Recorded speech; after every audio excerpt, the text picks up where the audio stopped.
Na ką, parodysiu, kaip aš išgaunu tokią gražią lūpų spalvą, nes klausimų gaunu labai daug.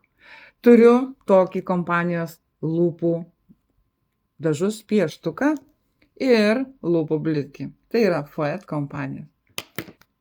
Yra specialus drožtukas, pasidrožiam ir dažom savo lūpas.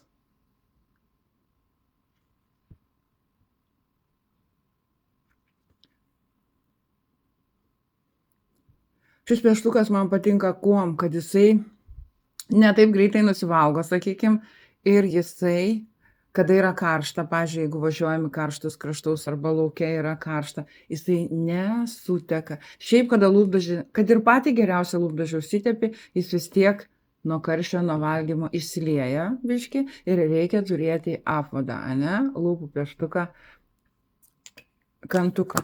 Tai va, nusidažym lūpas. Jau graži spalva, bet man šiek tiek trūksta blizgio, nes tai yra matinė, o aš nemėgstu matinių. Tai va, o čia yra toksai blizgis, atsidarom, čia paspaudžiam šiek tiek, va, išlenda tas blizgis, įimam savo lūpytes ir čia. Va.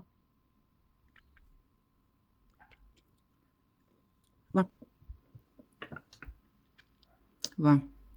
Nežinau kaip jum, bet man labai patiko, labai.